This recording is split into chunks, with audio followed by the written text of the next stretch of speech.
তো সকালবেলা এইমাত্র ঘুম থেকে উঠলাম, উঠে ব্রাশ করেছি, পটি গেছি, পটি থেকে এসে কিন্তু সোজা চলে গিয়েছিলাম আমাদের রামনারায়ণপুরে সার আনতে। ঠিক আছে, তো আমাদের এখনো 2টো জমির আলু বসানো বাকি আছে, তো এই জন্য সার আনতে গিয়েছিলাম।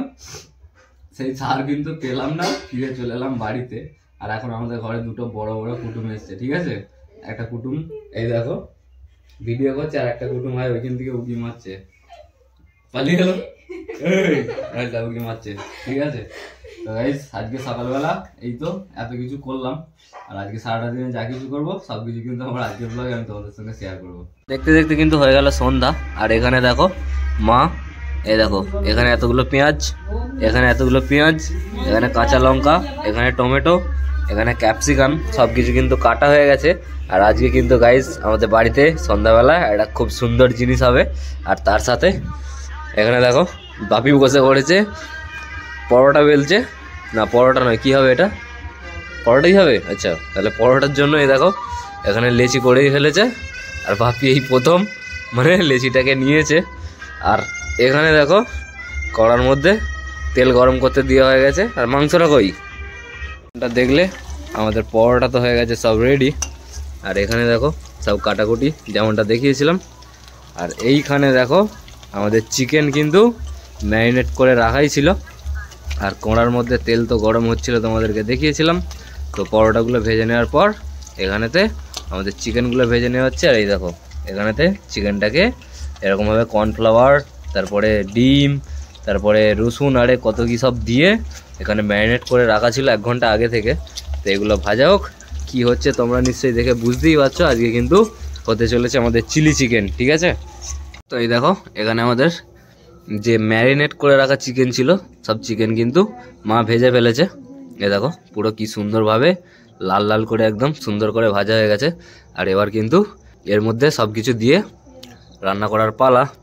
চলে গেল গরম তেলের মধ্যে গরম কি বললি রে মশলা, গোটা গরম মশলা, গোটা গরম মশলা দিয়ে দেওয়ার পর দেখো চলে গেল তেলের মধ্যে আমাদের ক্যাপসিকাম।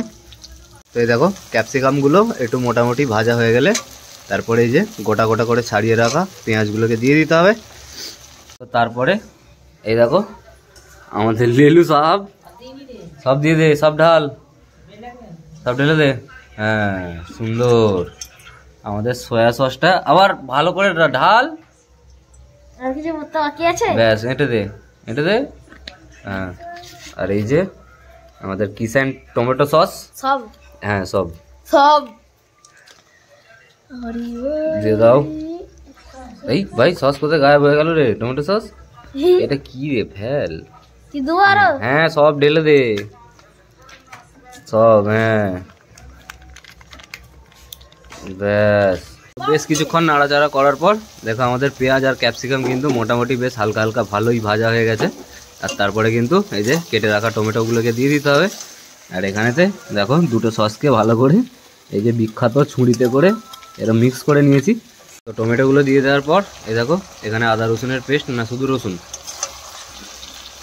আদা রসুনের পেস্টটা এর মধ্যে দিয়ে দিয়ে এবার এটাগুলোকে সবগুলোকে নিয়ে একটু ভালোভাবে নাড়াচাড়া করে ভেজে নিতে হবে। দেখো খালি মশলাগুলোই কত সুন্দর লাগছে, তারপরে এটা অ্যাড হবে, তারপরে এটা অ্যাড হবে, কত সুন্দর হবে রান্না জানি না। দেখো ওইদিকে তো ভাজাভুজি চলছে, আমাদের লালাটা আমার পিছনে নুকে হচ্ছে। দেখো তো ভাজা মাংস 1 পিস নিয়েছি।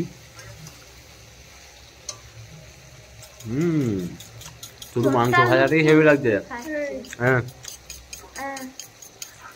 দেখো, তো সব কিছু মোটামুটি ভালোভাবে ভেজে নেওয়ার পর এই দেখো চলে গেল আমাদের সয়া সস আর টমেটো সসের পেস্ট।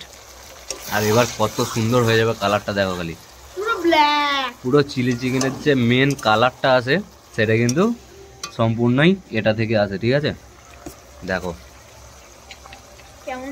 সব কিছু মোটামুটি একটু ভালোভাবে ভেজে নেওয়ার পর সব ম্যারিনেট করে ভেজে রাখা চিকেনগুলোকে এর মধ্যে দিয়ে দিতে হবে। আর এবার একটুখানি নাড়াচাড়া করলেই কিন্তু হয়ে যাবে আমাদের চিলি চিকেন পুরো রেডি। তো সব কিছু দিয়ে দেওয়ার পর সব শেষে একটুখানি গরম মশলা আর ওপরে অল্প কটা ধনে পাতা ছড়িয়ে দিলেই আমাদের কিন্তু আজকের মেনু মানে আমাদের চিলি চিকেন হয়ে গেছে পুরো কমপ্লিট।